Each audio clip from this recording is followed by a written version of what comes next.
Hello and welcome to I Want to Grow, and I Want to Grow is all about that, right? It's about our growth.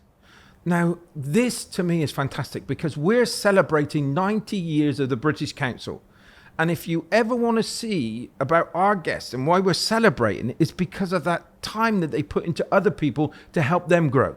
And today we're celebrating with one of those individuals that is doing exactly the same, but for many, many people. Kate, thank you so much for coming on the podcast. Please introduce yourself and tell us what you do. Yeah, I'm Kate Jackson. I'm principal of King's College here in Doha. Thank you very much for having me. Oh, it's an absolute joy because I am a big fan of the King's College. I think what you've done there and what you do there and how you bring people in is wonderful. Tell us a little bit about the college. So King's has been part of my life for the last 4 years. I'm now in my 5th year of being a leader at King's. I started back in 2020 as head of academics at the school when we were smallish, 500 student school on 𝗚𝗂𝗪, which was very cosy, very different to the big establishment that I worked in County Durham in the UK. And we've grown.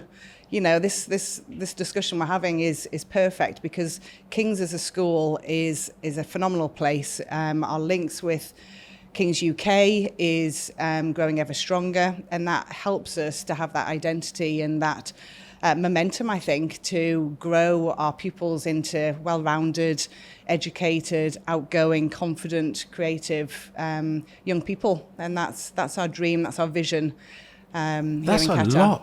That's a lot to try and get into a student, but I like the confidence side of things because I think it's really important.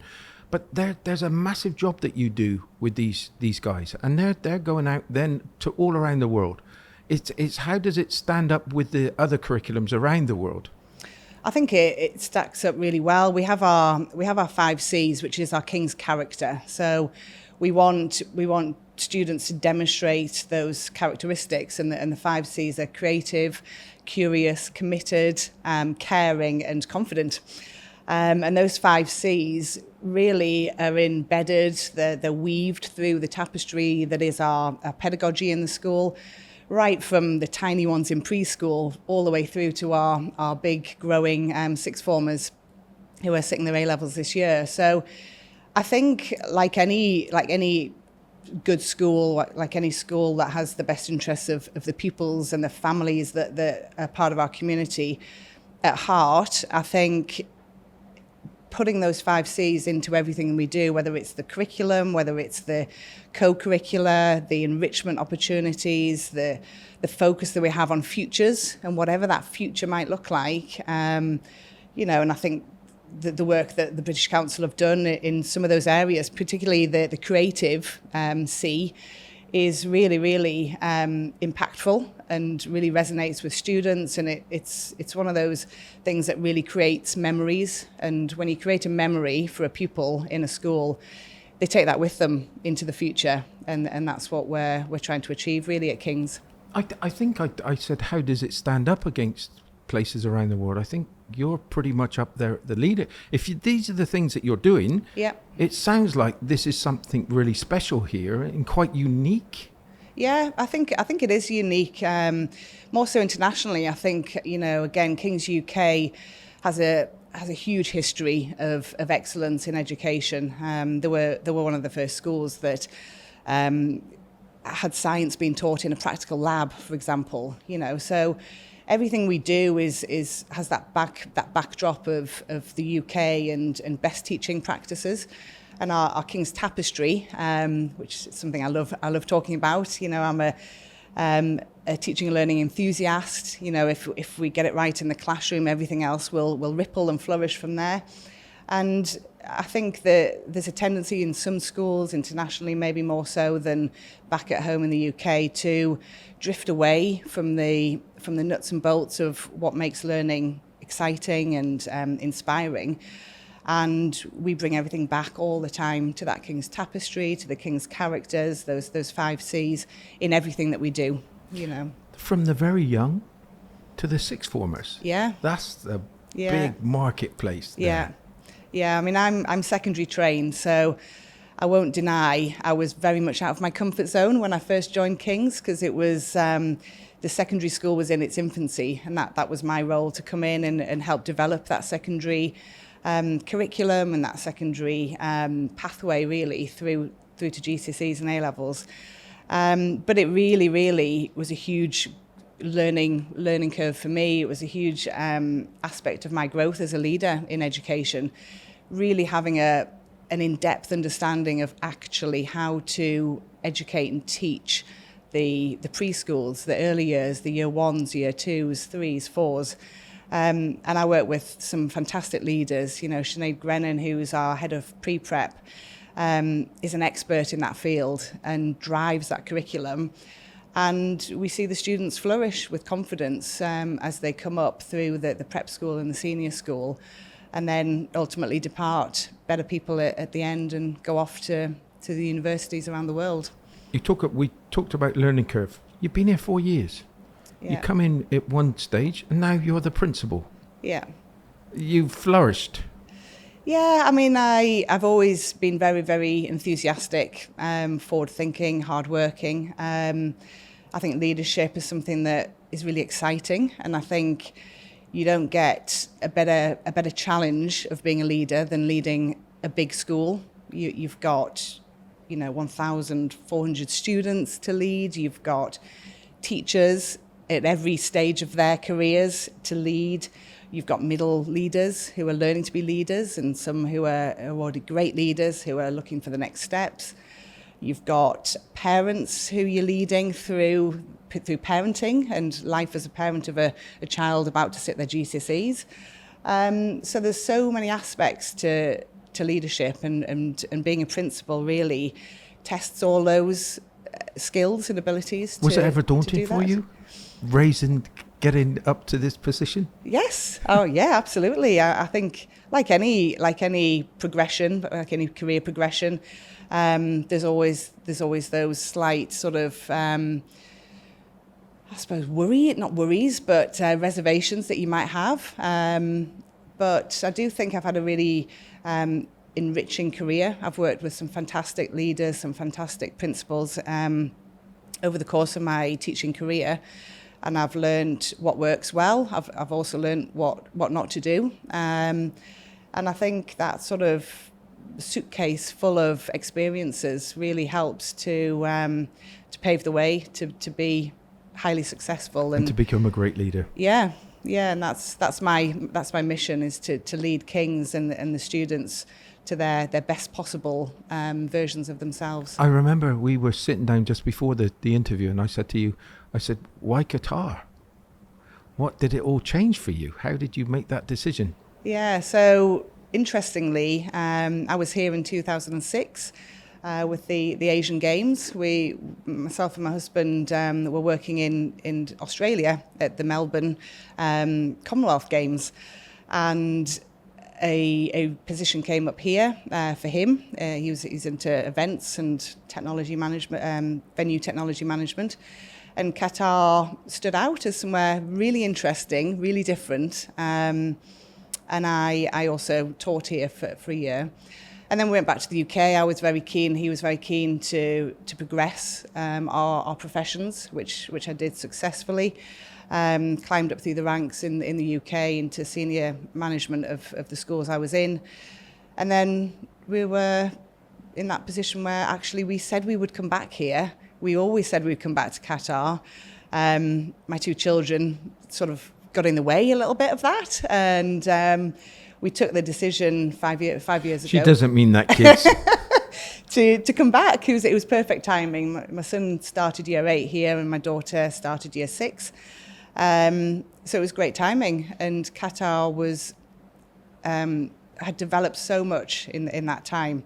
And obviously the excitement of the World Cup was also fitting with my husband's career choice. And at King's College just stood out to me as a place I wanted to teach. And Qatar has a lot to offer, educationally and culturally. So that was why I know that everybody's going to say, yeah, you would say that, but quality of life here is exceptional. Yeah, I think it's You know, when you compare to the northeast of England, I lived in a lovely market town called Hexham in the northeast, and very leafy, very chilly, lovely in the winter with snow, but culturally quite one-dimensional, as opposed to Qatar, which has got so much to offer on so many levels, whether it's language, whether it's the Qatar culture and all the enrichment that brings to children's lives as well as our own as adults. You must see those different cultures in your school. Yeah. So we have a lot of nationalities in our school. I think over 50 different nationalities. Whoa. Yeah, and they all mix together and blend and learn from one another. You know, we enjoy Qatar National Day because it's an opportunity to celebrate Qatar culture, but our international days as well later in the year are really exciting days where, you know, we see the full array of how fantastic it can be working in a school that has that many different cultures and languages and I think you're doing a wonderful job there. I really do. And I know that you've helped me with one of our clients, and they're ecstatic about what you're doing for them and everything. But now we're going on to the British Council. How do you work with them? How do you interact? Yeah, so we very much as a school put enrichment experiences and co-curricular alongside academic development and success. So as part of our enrichment, we have electives, you know, every day in the middle of the day, as well as CCAs after school. And one of our electives is a photography club, which is run by our fantastic art department. And our head of art is also a textiles enthusiast, and the British Council opened up opportunities for us to get involved in competitions in those two areas last year, and it absolutely transformed the electives session. Students were making, you know, designing outfits out of recycled material. We had pupils running around school taking photos of all sorts of amazing things and then turning them into something even better visually. And we were really successful. We came along to those competitions that the British Council had organised, and we won competitions, and the pupils at the time were so elated to have not only been on the journey of developing their artwork and their photography, but to actually go and present it and for it to be recognised and for it to be judged and have conversations with it about, you know, with people about where it had started, why they'd taken a photo of a tiny bit of leaf and then exposed it and did different things with it. So it was just fantastic, and that's really what we want to do. We want to continue to work with the British Council to provide opportunities for pupils to explore life beyond school, to discover new talents that they've got, to discover things that they thought maybe they weren't that good at, but actually are very good at it. And I think that's something fantastic about the British Council, the opportunities that they give all of our pupils, whether our pupils are local Qataris that will eventually possibly go over to the UK with the language school that they run. You know, English as a second language is something that, again, we've worked with the British Council over. And it's amazing the impact that they can have, just opening up those avenues to the world beyond school. And as you said, I'm 57 years old, and I'm listening to the photography and the creative side of things, and we didn't really have that in our school. It was art. Yeah. And you were either good at art or you wasn't good at art. Yeah. But I think that listening to yours, I feel really envious, because I think to myself, my word, you're finding so many different skill sets that I might not have been good at art, but I could have been creative in different aspects. And I think, and it does, and I know people will be realizing this with this conversation. It changes lives even at that age. It can have an effect on what you do in the future. Yeah, I think so. And I think, you know, just the recognition that pupils are entering a competition run by the British Council, it's quite a big it's quite a big ordeal, for pupils. We do lots of competitions. We have a house system at school, which is great fun. So pupils are used to competing and taking part and being part of something bigger than just their class or, their year group, which is a great thing to be part of. And I think the British Council is similar in that they're sort of entwined in lots of things that we do. I mentioned the language courses, and so many of our students have an aspiration for university destinations in the UK. And I think having that security that,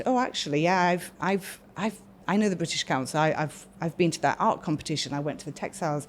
I've worked with the British Council, means that there's that familiarity in a world which could potentially be very unfamiliar and quite daunting, for people who might have grown up their whole life in Qatar, whether they're Qatari or UK and lived here all their lives, to then have to take that step to go back to the UK to study post A-levels is where the British Council, I think, is that backbone and a real support to students continuing their education and cultural interests across the globe. Yeah, I think you're right. We had an interview with a young lady just the other day, and she said what drove me to the British Council was I got a certificate when I was 7 years old, and I've always been on that journey with them.